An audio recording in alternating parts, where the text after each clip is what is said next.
할렐루야. 이 시간에 성경신학 강의를 시작하기 전에 잠깐 기도하겠습니다. 하나님 감사합니다. 이 시간도 하나님의 말씀을 경청하는 시청자나 아버지 또한 선지 생도들 한 사람 한 사람에게 지혜와 명철을 다해 주셨고 하나님의 말씀을 들을 때에 깨달음이 있게 하옵소서. 예수님의 이름으로 기도합니다. 아멘. 먼저 나누어 드린 교환을 보니까 페이지 7페이지입니다. 예루살렘 성전터, 여기서부터 진행하도록 하겠습니다. 성전터를 누가 지정하셨을까요? 바로 여호와 하나님께서 지정하셨습니다. 그런데 한쪽에서는 아라우나라고 얘기하고 있고 또 한쪽에서는 뭐라고 얘기하고 있죠? 오르난의 타작마당이라고 이야기하고 있습니다. 왜 이렇게 좀 앞뒤가 맞지 않느냐 이런 질문을 하기도 합니다.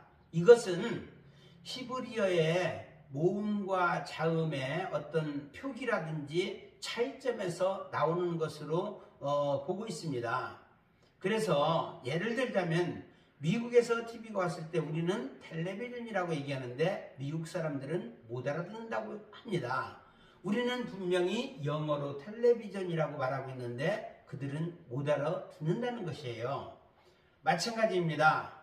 여부스 사람 아라우나에 대한 내용을 히브리어로 표기하는 그 과정에서 그 발음 차이로 어디에서는 아라우나 어느 쪽에서는 오르난 이렇게 이해하면 될 것 같습니다. 어쨌든 여부스 사람 아라우나가 소유했던 땅, 이곳이 바로 성전터라는 것입니다.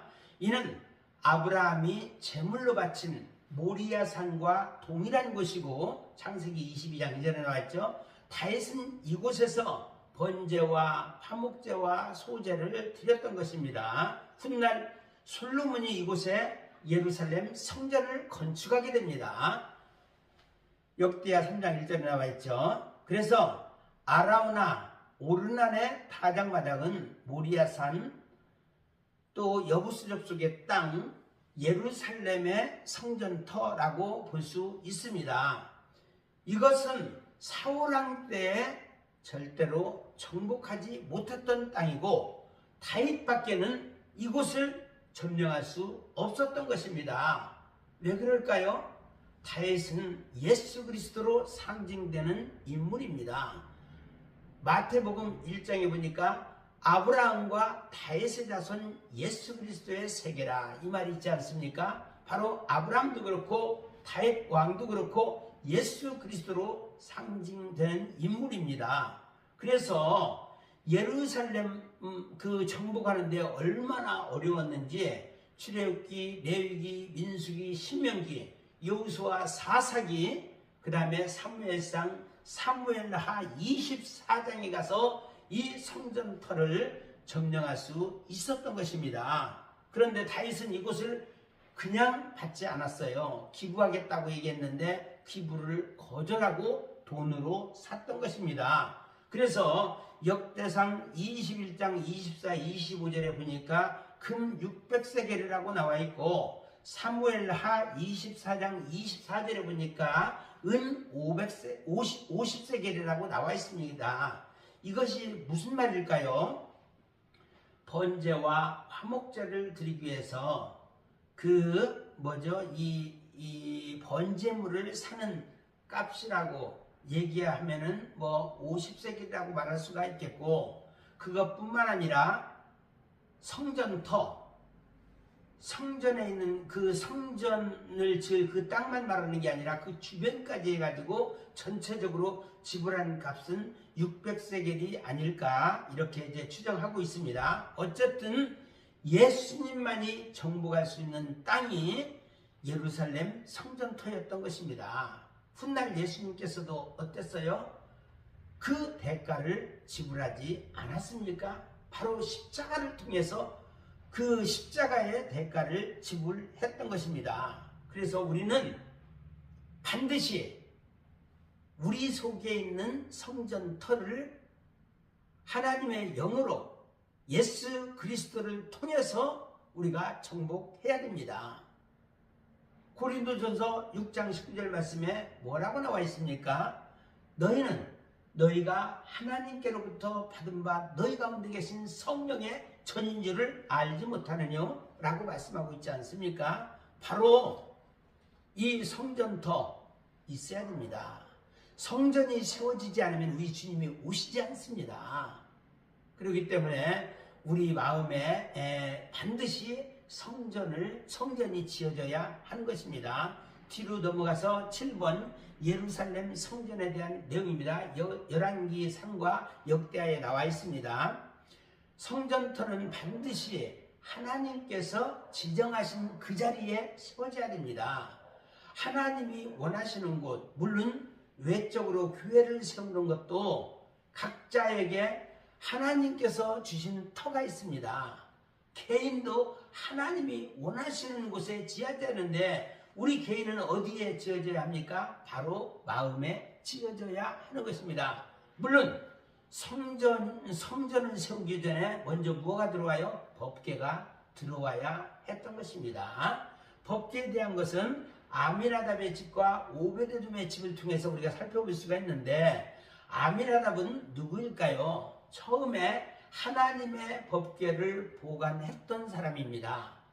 그래서 아미나답은 20년 동안 법궤를 보관하고 있었는데 사무엘상 7장 2절에 나와 있습니다. 이후에 그곳에서 법궤를 들고 나오는데 사건이 발생합니다. 아비나답의 아들 우사가 죽는 사건이 발생했던 것입니다. 무엇을 의미할까요? 하나님의 법궤를 끌고 가면 안 됩니다. 그래서 붙잡고 가도 안 돼요. 하나님을 어떻게 자기가 좌지우지할 수 있습니까? 하나님의 법궤를 끌고 가다니요. 수련을 통해서 끌고 가다니요. 하나님을 내가 마음대로 조종할 수 있다? 이것은 큰일 날 일입니다. 저주받을 일입니다. 그래서 우사가 죽었던 것입니다. 하나님의 법궤는 어떻게 섬겨야 될까요? 바로 메고 가야 했던 것입니다. 벌써 섬기는 자세부터 틀렸던 것입니다. 그래서 오베데돔, 가드 사람인데 오베데돔의 집으로 법궤가 옮겨지게 되었고 그곳에 3개월 동안 잘 보관되어 있었는데 여기서 오타 있습니다. 기럇 여아림이라고 했는데 기럇 아르바입니다. 기럇 여아림은 그 숲의 성읍이라는 뜻이고 친교 동맹이라는 의미인데 그 헤브론을 다른 말로 기럇 아르바라고 얘기하는데 이걸 기럇 아르바로 고치면 되겠습니다. 오벳 에돔의 집에서 석 달 동안 있었는데 어마어마한 복을 받게 됩니다. 무엇을 말하고 있을까요? 법궤를 어떻게 섬겼느냐, 하나님의 말씀을 어떻게 섬겼느냐 하는 것에 중요성을 일깨워준 실화인 것입니다. 항상 법궤는 어떻게 섬겨야 돼요? 하나님의 방식대로 해야 됩니다. 기간이 중요한 게 아니에요. 3개월을 섬겼어도 하나님의 방식대로 섬겼을 때 엄청난 복을 받은 것입니다. 예를 들어 볼까요? 사울 왕의 방식은 자기 뜻이었습니다. 자기 뜻대로 하나님의 말씀을 섬기면 안 됩니다. 자기 뜻대로 섬겼다가는 이것이 우리 하나님으로부터 그 징계를 받게 되는데 바로 불법이라고 얘기합니다. 반드시 우리는 성령의 인도하심 따라 성령께서 주시는 말씀을 받아야 됩니다. 그리고 두 번째, 법궤가 다윗성에 도착하게 됩니다. 예루살렘 성전이 그래서 결국은 세워지게 되는데 법궤가 들어왔고 그 다윗은 예루살렘 성전에 관한 모든 식양을 받게 됩니다. 역대상 28장 11절부터 19절 내용에 잘 나와 있습니다. 나중에 읽어보시기 바랍니다. 예루살렘 성전이 세워지기까지 말씀이 있어야 된다. 그래서 법궤가 먼저 들어온 것입니다. 항상 말씀이 기초가 되는 겁니다. 그래서 예수 그리스도를 뭐라고 말할까요? 태초에 말씀이 계시니라. 이 말씀이 하나님과 함께 계셨으니 그 말씀은 곧 하나님이시니라. 예수 그리스도가 말씀이세요. 말씀이십니다. 그렇다고 해서 예수님은 말씀만 따로 있는 게 아니라 말씀과 성령이 한 세트가 된 겁니다. 은혜와 진리가 충만하더라. 요한복음 1장 14절에 나와 있습니다. 그리고 예배하는 자도 어떻게 예배 드려야 돼요? 영과 진리, 성령과 말씀으로 예배를 드리는 것입니다. 이것은 하나님의 법궤가 지성소에 법궤 위에 속죄소가 있습니다. 그래서 말씀과 성령이 함께 있을 때 그 속죄소 안에 속죄소 위에 우리 하나님이 임재하시니라 말씀하고 있지 않습니까? 예루살렘 성전이 세워지기까지 법궤를 다윗성으로 성전 세워지기까지 법궤를 다윗성으로 메우게 되고 오베데돔의 집에서 메어 올리는 장면 있고 대상 15장입니다. 그리고 다윗이 성전 건축할 마음을 구하게 됩니다. 하나님 앞에 구했는데 이것을 이제 기록하고 있죠. 역대상 17장에 나와 있고 또 범죄한 후에 왜냐하면은 하나님께서 주시는 말씀이 있으면은 감동받은 대로 실행을 해야 되는데 차일피일 미루다 보니까 문제가 생깁니다.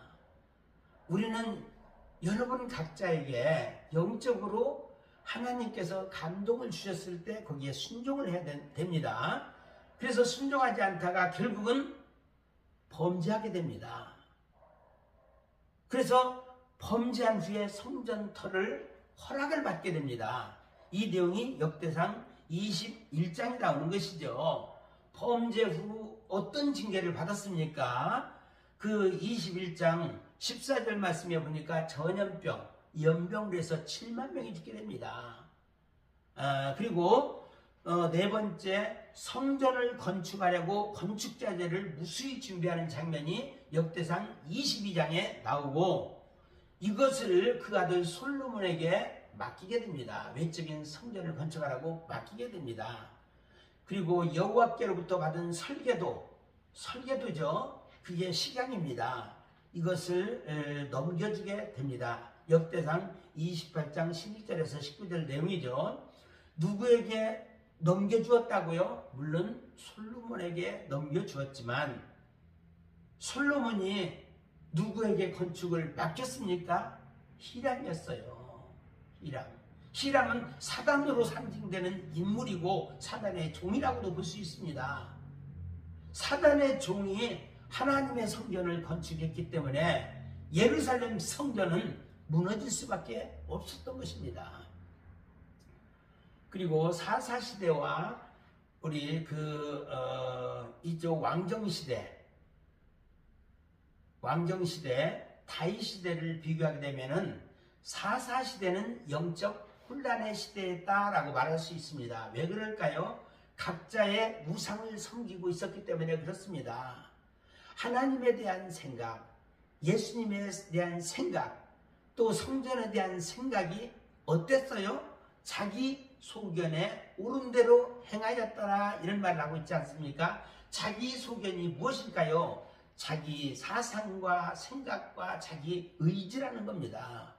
그래서 사사기 17장 6절에서 나와 있는데 자기 고집이라는 것은 세 가지가 있어요. 지식적인 고집입니다. 아무것도 내가 들어있는 것이 없을 때에는 고집이 별로 없거든요. 지식이 쌓이니까 고집이 생깁니다.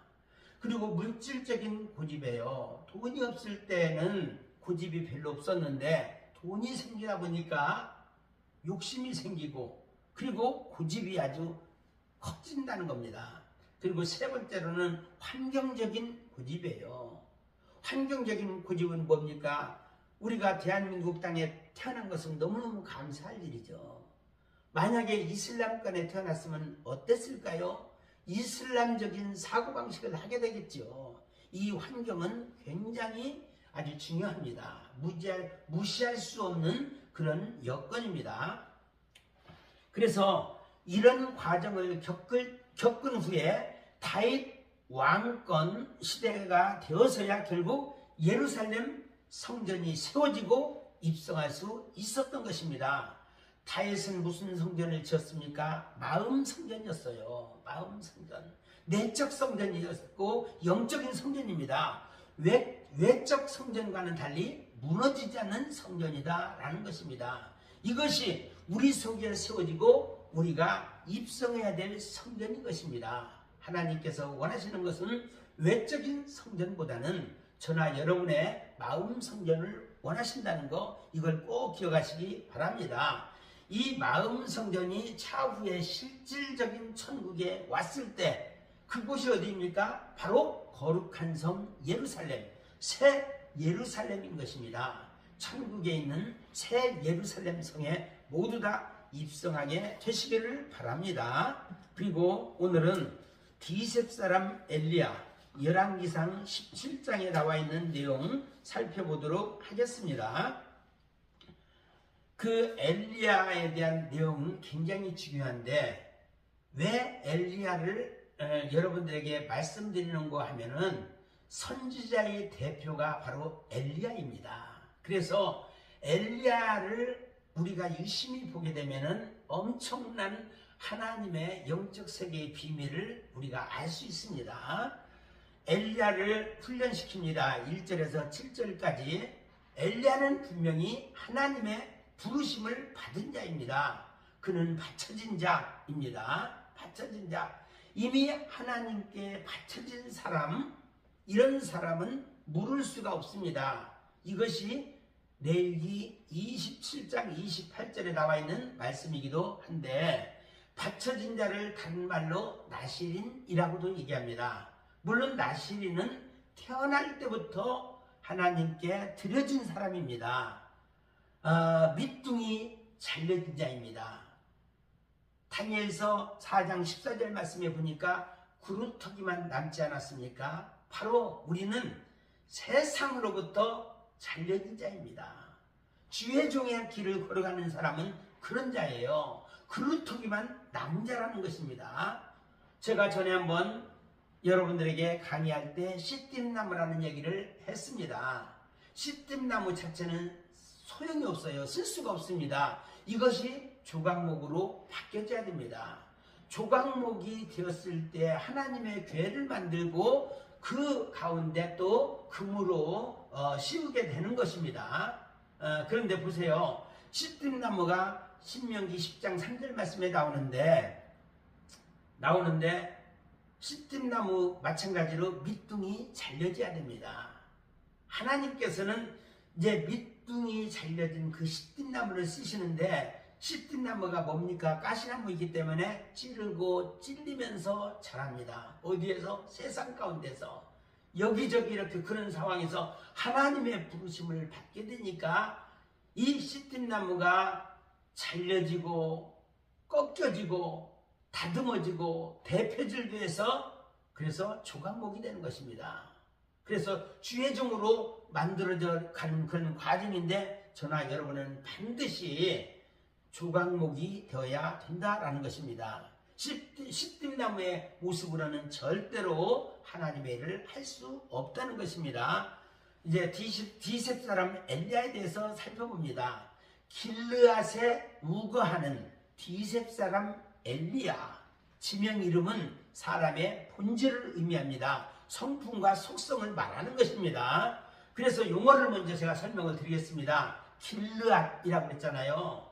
길르앗의 뜻은 험하고 황폐한 곳입니다. 임시 거주지이면서 고통스러운 곳을 길르앗이라고 얘기합니다. 이 길르앗에 갈 수 있는 자는 당시에 엘리야밖에 없었습니다. 아무나 못 가요. 엘리야이기 때문에 가능하다. 이것은 왜 그래요? 디셉 사람이기 때문에 가능하다라는 겁니다. 그럼 디셉의 뜻이 무엇일까요? 엘리야는 나면서부터 감옥 같은 착취당하고 압박받는 디셉 출신이었던 것입니다. 그곳에서 속박되고 감금되고 포로된 상태예요. 태어날 때부터. 이곳 출신이기 때문에 길르앗에서 사역이 가능하게 된 것입니다. 여러분, 아무나 아프리카에 가거나 알래스카를 가서 사역할 수가 없습니다. 주의 종이 돼서 내가 갑자기 하나님께서 아프리카를 가려면 어떻게 하지? 걱정할 필요가 없습니다. 그럴 만한 그릇인 자를 보냅니다. 그런 그릇이 안 됐을 때 억지로 나는 원치 않은데 그곳에 가는 일은 없다는 것입니다. 내가 하나님의 사람이 되었을 때 하나님께서 머리끝부터 발끝까지 저나 여러분을 인도하십니다. 그렇게 이제 아시면 되겠고, 그리고 나서 디세비타 그리시냐가라는 것이 성경에 또 나오는데 17장 1절에서 7절을 보면 나옵니다. 그릿이라고 하는 뜻은 분리된 곳, 외롭고 쓸쓸한 곳, 힘든 곳, 그리고 혹은 골방 이런 말을 의미합니다. 이곳에서 까마귀 역사가 있었던 것입니다. 까마귀가 주는 것을 제공받던 장소가 바로 그릿이었다. 그릿이었다라는 것입니다. 골방이라는 것은 누구예요? 하나님과 1대1의 소통이 이루어지는 것입니다.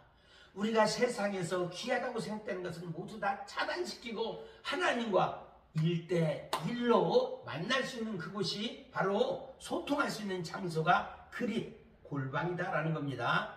엘리야의 뜻은 여호와는 하나님이시다. 하나님께서는 똑똑하고 잘난 사람 속에서 부르신 것이 아닙니다. 오직 하나님밖에 모르는 자, 하나님만을 의지하는 자, 그런 자들을 부르신다는 것입니다. 오늘날이 어떤 시대입니까? 성경 신학자들은 라오디게아 시대라고 얘기합니다.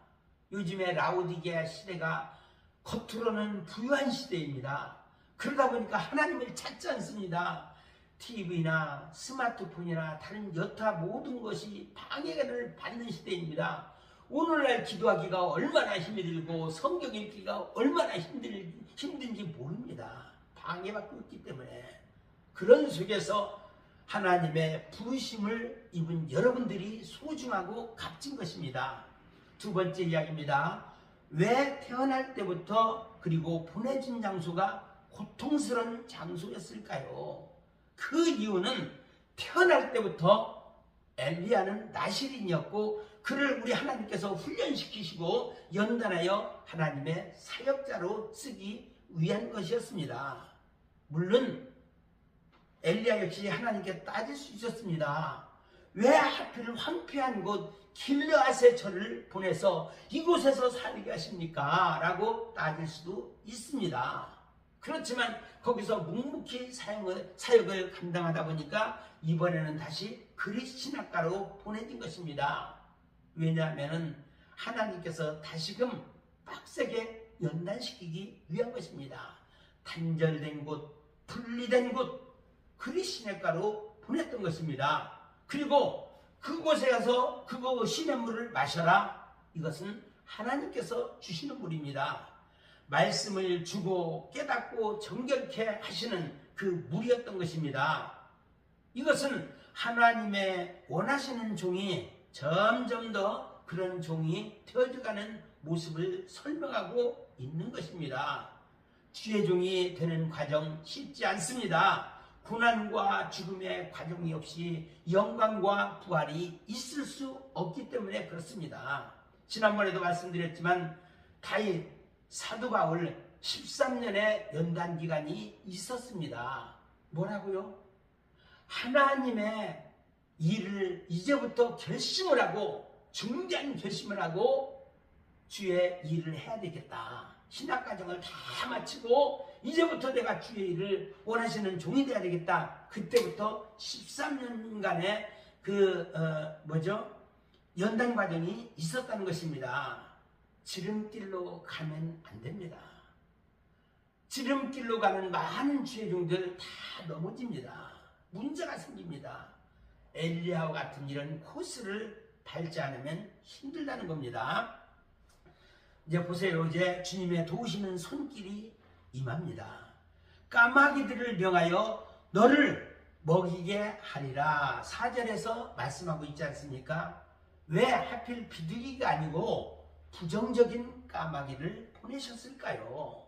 여기에다 물음표를 우리가 붙일 수 있지 않겠습니까? 세상에 그만큼 사역을 도울 비둘기가 없다는 겁니다. 다시 말해서 오히려 세상 사람이 돕는다는 거예요. 누가?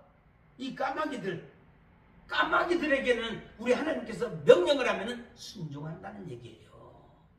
오히려 비둘기들이 자기 뜻, 자기 소견 때문에 순종을 안 한다는 거예요. 그래서 6절 말씀에 보니까 아침에도 떡과 고기를, 저녁에도 떡과 고기를 제공해 줍니다. 하나님을 의지하지 않으면 살 수 없는 그것이 곧 훈련 장소인 것입니다. 그리고 7절 말씀에 보니까 땅에 비가 내리지 않으므로 얼마 후에 마르니라 말씀하고 있어요. 무엇을 의미합니까? 이제 훈련이 끝났음을 이야기해 주는 것입니다. 이는 창세기에서 7년 훈련, 7년 흉년이라는 게 있었잖아요. 7년 흉년이 끝났음을 이야기하는 겁니다. 이것은 다른 말로 7년 환난을 또 의미하기도 합니다. 하나님의 종들이 일해야 될 때는 마지막 7년 환난 때 일을 할 수 있는 것입니다. 이때를 위해서 저나 여러분을 지금 훈련시키고 있다라고 봅니다. 그리고 그 후에 어디로 보낼까요? 사르밧으로 보냅니다. 사르밧 과부집으로, 찢어지게 가난한 과부집으로 보냅니다. 이곳에서 현장 실습을 하게 됩니다. 왜 하필 이런 곳에 저를 보냅니까? 라고 불평할 수도 있지만 하나님께서 보내셨기 때문에 순종하고 엘리야는 그곳을 갔던 것입니다. 이것은 종말론적 메시지입니다. 이스라엘 속에 들러리들을 얻기 위한 것입니다. 들러리가 누구일까요? 다른 말로는 하객입니다. 천년왕국 시대에 천년잔치가 베풀어지잖아요. 그런데 신랑과 신부만 있으면 어떻게 되겠습니까? 들러리도 있어야 됩니다. 들러리라는 표현이 우리나라 그 어감으로는 조금 안 좋은 뜻이지만 다른 말로 하객입니다. 백성입니다. 성도들을 얻기 위함이었던 것입니다. 그리고 두 번째 엘리야의 실습 장면이 8절부터 24절까지 나옵니다. 왕상 17장 8절부터 24절까지 나오는데 시돈의 사르밧 과부집으로 가게 됩니다. 16절까지 나오죠. 신약에서는 사렙다라고 명명합니다. 누가복음 4장 26절입니다. 그 사르밧의 뜻은 재련하다, 녹이다. 이것은 현장 실습 과정, 다른 말로 인턴 과정이라고 말할 수도 있겠습니다. 왜 우상의 땅 시돈에 보내셨을까요? 정련하는 것이고 구워서 녹이는 것입니다. 바로 실습 장소였던 것입니다. 사르밧으로 가서 거기 머물라 라고 했어요. 내가 그곳 과부에게 명하여 음식을 주게 하였느니라. 지금 엘리야가 먼저 밥 좀 달라 이렇게 얘기한 게 아닙니다. 먹을 것을 달라 얘기한 게 아닙니다. 하나님의 명령 따라 엘리야는 순종했던 것입니다. 외적으로 과부를 힘들게 한 자라고 말할 수도 있어요. 육신적으로 괴롭히는 것일 수도 있습니다. 그런데 그럴 만한 이유가 있어요. 하나님께서 그 사르밧 과부를 긍휼히 여기셨거든요. 뭔가 큰 복을 주기를 원하셨거든요. 그래서 사르밧으로 가서 거기 머물라 말씀하고 있는 것입니다. 그리고 사르밧에서 엘리야의 사역을 보니까 엘리야가 말을 합니다. 떡 한 조각을 내게 가져오라 말씀하고 있습니다. 11절에 보니까 담대하게 하나님을 힘입어 전달을 하게 됩니다. 우리는 하나님께서 명령하시면은 싫은 말로 할 줄 알아야 됩니다.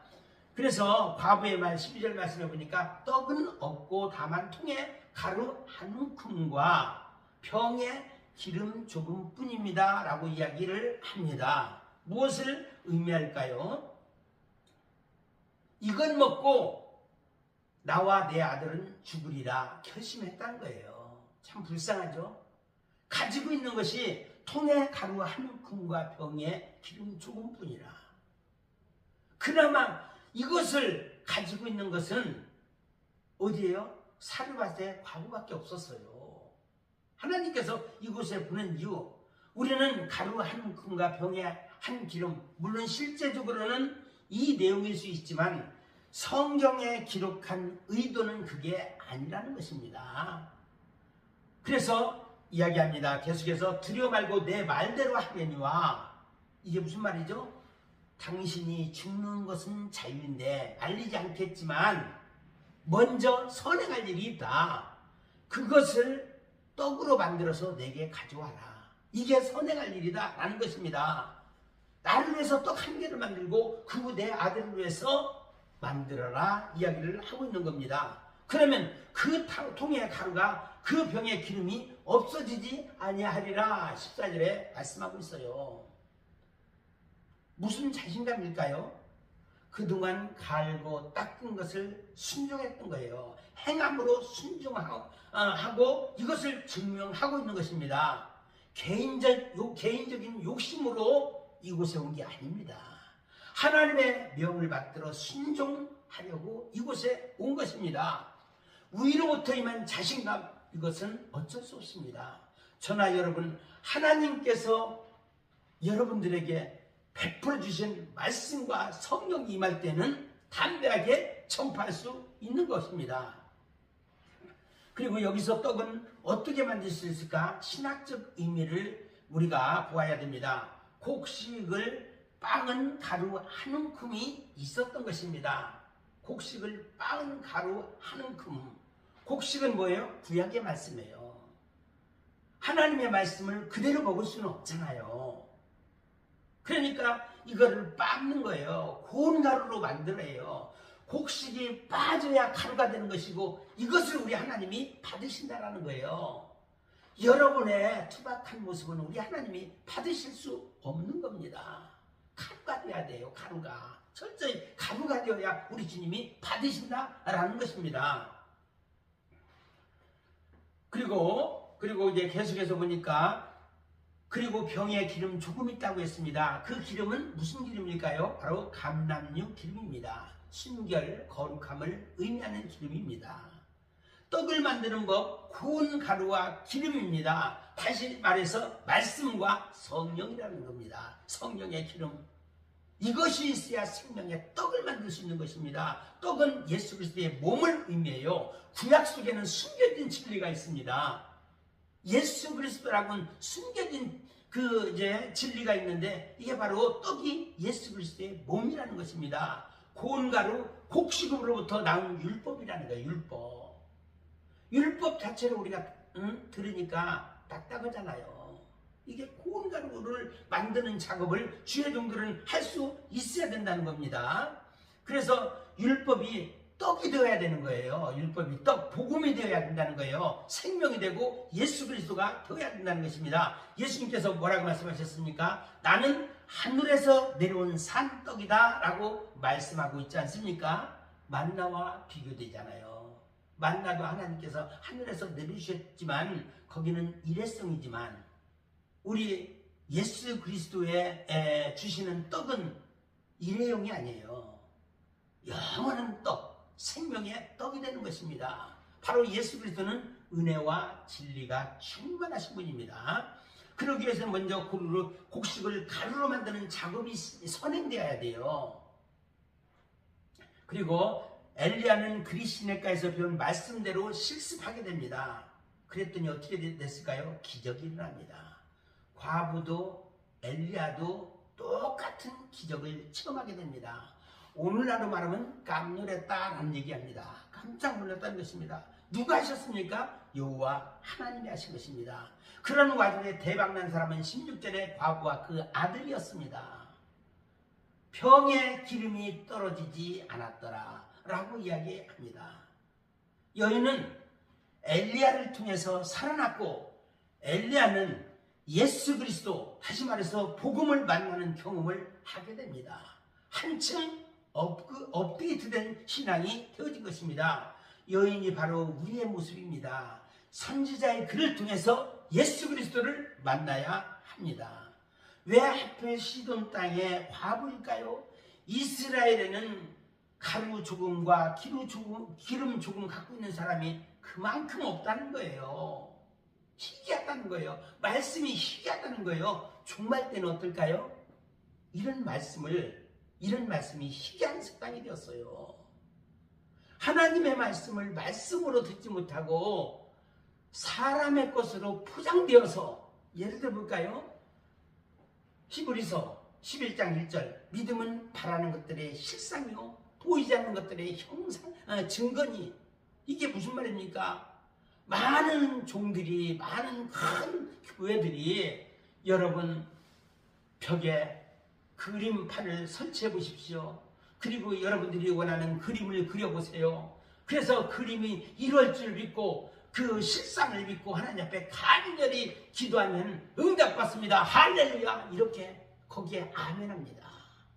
이게 하나님께서 주신 말씀이 아니라는 거예요. 예수 그리스도를 중심으로 해가지고 구약의 성도들은 오실 예수 그리스도를 믿었어요. 실상이 오지 않았지만 실상으로 오실 예수 그리스도를 믿었고, 이게 믿음이라는 거예요. 그런데 2000년이 지난 우리는 예수 그리스도를 본 적이 없는 거야. 그 당시에 많은 증인들이 예수 그리스도를 보았고 예수 그리스도를 믿었고, 그 증거들을 통해서 우리가 지금 믿음을 갖는 거예요. 그래서 실상, 구약의 실상과 신약의 그 증거들, 이게 바로 믿음이라는 것입니다. 우리는 하나님의 말씀을 듣을 때 정확하게 올바로 성경적으로 영적으로 이해해야 됩니다. 내가 좋아하는 말씀을 듣지 말고 하나님이 원하시는 말씀을 들으시라 이 말입니다. 여기에서 과부는 남편 없는 사람입니다. 남편이 죽은 사람이에요.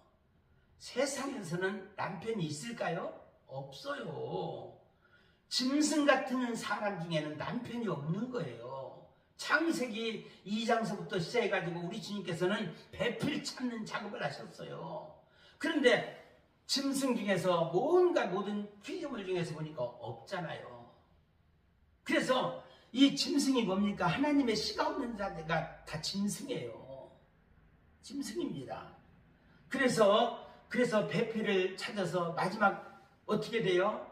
그 예수 그리스도와 신부될 사람들은 요한계시록에 나왔는데 거룩한 성 예루살렘이에요.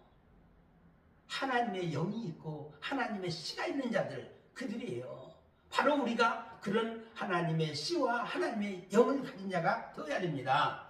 두 번째, 또 다른 위기를 맞이하게 됩니다. 17절부터 24절, 여인의 아들이 병들어 숨이 끊어지게 됩니다. 그게 17절 내용이에요. 위기가 왔어요. 신앙생활하다. 위기는 보다 깊은 단계로 들어가기 위한 신호입니다. 고난이라는 것은 변장된 축복이다. 이것을 이겨야 큰 것 받습니다. 아멘. 여인은 단단히 화가 나서 엘리야에게 따졌습니다. 당신이 나와 무슨 상관이 있기로 내 죄를 생각나게 하고 내 아들을 죽게 하려고 내게 오셨습니까? 18절에 합니다. 자기의 죄로 인해서 죽었음을 알았지만 화가 난 겁니다. 화가 난 거예요. 사실 적반하장이죠. 언제는 이거 먹고 죽겠다고 하지 않았습니까? 이렇게 연장된 것이 오히려 감사할 일 아니겠습니까? 본래 아들의 명줄은 거기까지였어요. 그렇지만 엘리야가 옴으로 인해서, 하나님의 종이 옴으로 인해서 살아나게 된 것입니다. 그렇다면 그 다음은 어떻게 될까요? 결국 몸을 3번 펴서 엎드리고 여호와께 부르짖어 아이의 혼이 돌아오게 하소서. 21절에 하나님 앞에 간절히 기도했습니다. 위기의 순간에 하나님 앞에 부르짖어야 됩니다. 여호와께서 결국 어떻게 했을까요? 엘리야의 소리를 들으시고 살아난지라. 22절에 하나님의 응답이 이어집니다. 여인의 고백입니다. 이제야 당신은 하나님의 사람이시오. 당신의 입에 있는 여호와의 말씀이 진실인 줄 아노라. 24절에서 고백합니다. 그전까지는 어떤 신앙이었습니까? 긴가민가 하는 신앙이었어요. 여기서 올라와야 됩니다. 성장해야 됩니다. 업데이트가 돼야 됩니다. 특별히 주의 동지라면 말할 것도 없습니다. 죽은 아들이 살아났을 때 진짜 100% 믿음이 생긴 것입니다. 부활의 예수님을 만났던 것입니다. 왜 엘리야를 지금까지 훈련시켰고 실습 지원까지 하셨을까요? 하나님께서 마지막에 엘리야를 강하게 쓰려고 마음먹었던 것입니다. 바알과 아세라 선지자 850대 1의 결투, 이 전쟁을 위해서 엘리야를 지금까지 훈련시켰던 것입니다.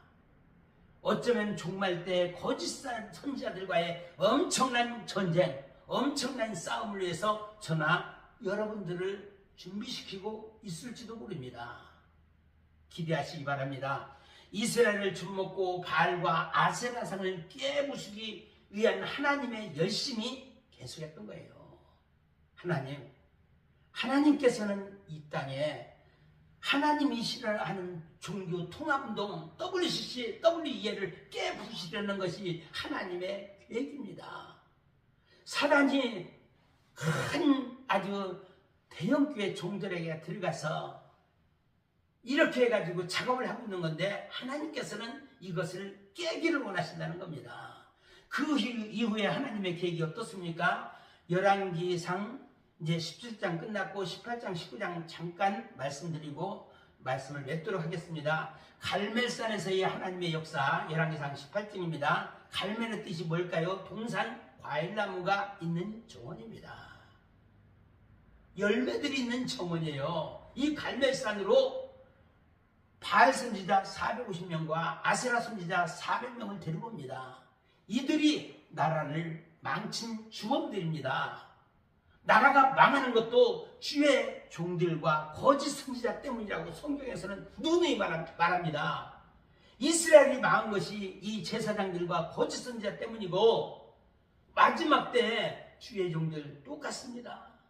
이게 나라를 망치는 주범들입니다. 쓴쑥을 제공하는 자들이에요. 좀 전에 믿음에 대한 말씀을 드렸잖아요. 쓴쑥입니다. 기드온 보세요. 기드온은 사사기에서 바알 신상을, 바알의 집을 다 부수었는데 하나님이 그를 기뻐하셨고 그를 인정하였습니다. 그래서 미디안 전투에서 대승하는 쾌거를 이루게 됩니다. 그런데 동네 주민들한테는 엄청난 분노를 받았어요. 우리는 하나님의 뜻이 우선입니까? 동네 주민이 우선입니까? 우상이 뭡니까? 하나님보다 사랑하는 모든 것이 우상입니다. 이것을 버려야 한다는 것입니다. 그런데 북이스라엘에 이런 우상 선지자가 850명이나 있다니 얼마나 엉망이겠습니까? 영적 지도자는 엘리야뿐이었습니다. 물론 다 숨어있는 자들이 많아요. 무서워서 그 역할을 못하고 있는 겁니다. 영적 대결을 합니다. 송아지 한 마리를 잡아서 하늘에 불러 응답하는 신이 참신이다. 18장 23, 24절에 나와 있습니다. 그리고 거기에 누구를 세웠어요? 증인들을 세웠는데 백성들이 증인이었던 것입니다. 이 많은 백성들이 바로 들러리들이고 성도들입니다. 각자 너희 신의 이름을 부르라. 나는 여호와의 이름을 부르노라. 그러는 거예요. 사실 백성들은 미련해요. 목자가 인도하는 대로 따라갑니다. 참종이든 거짓종이든 그들을 따라갑니다. 보세요. 거짓 선지자들은 정오가 지났고 그래서 칼과 창으로 자기 몸을 아주 상하게 했지만 기별이 없어요. 이들이 바로 그 악한 자들의 악한 세력의 실상인 것입니다. 오늘날 이 악한 세력이 산타로 포장하고 있잖아요. SANTA, 산타. 사실 괴물의 모습으로 오게 되면은 많은 사람들이 금방 눈치채요. 진짜인지 거짓인지. 근데 산타의 모습으로 오게 되면 산타가 뭡니까? 오늘날 크리스마스의 주인공이 예수님이 아니고 산타가 되어버렸어요. 산타가 N자를 들어보려면 사탄입니다. 이들이 이렇게 조작을 하는 겁니다. 결과입니다. 바알신, 아세라신 결국 무소식이고 아무 응답이 없습니다. 그러자 이제 하나님의 종 엘리야 차례가 되었습니다. 번제물 위에 물을 3번씩이나 부읍니다. 그리고 그러자 제단과 또랑에 물이 가득합니다. 그리고 엘리야가 여호와 하나님 앞에 기도합니다. 주여, 여호와가 하나님이심을 증명할 수 있게 하옵소서. 하나님 앞에 간절히 기도합니다. 그런데 사실 하나님께서는 이때를 기다리셨어요. 하나님의 종이 기도할 때까지 기다리셨다는 거예요. 하늘의 응답이 임합니다. 38절에 여호와의 불이 내려 번제물과 나물과 돌과 흙을 다 태우고 돌의 물까지 다 핥아버립니다. 그 기손시내, 불곡이라는 의미입니다. 기손시내로 다 데려가서 그곳에서 선지자 850명을 다 대청소하게 됩니다. 그 땅에 가뭄이 그치게 됩니다. 원 백성들을 선동한 자가 죽어야 된다는 거예요. 원인 제공자, 과거에 발람이었고 또 아간도 있었고 한때는 그 모세를 힘들게 했던 고라와 다단과 아비람이 있었습니다.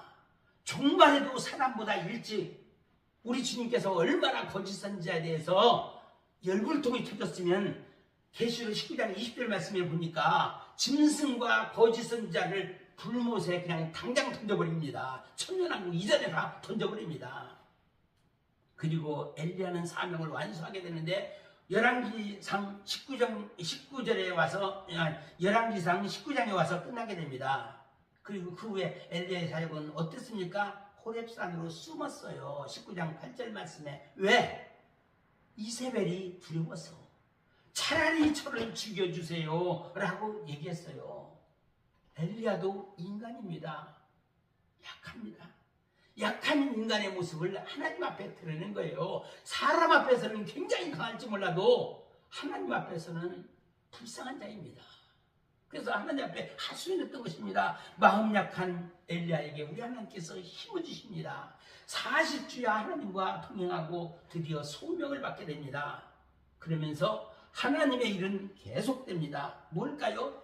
하사엘을 불러서 아람왕을 삼고 예후를 불러서 이스라엘 왕으로 삼으라. 그리고 엘리사를 불러서 너의 후계자로 삼아라. 이것이 19장 16, 17절 내용입니다. 그리고 그들을 불러서 각자에게 기름 부어 왕으로 선지자로 세우고 그 후에 하늘로 승천하게 됩니다. 이게 열왕기하 2장 11절 내용입니다. 이로써 엘리야 사명이 완성된 것입니다. 저나 여러분, 하나님께서 부르셨다고 생각되면 매 순간 하나님 말씀에 순종하셔서 승리하시는 우리 모두가 되시기를 주님의 이름으로 부탁드립니다.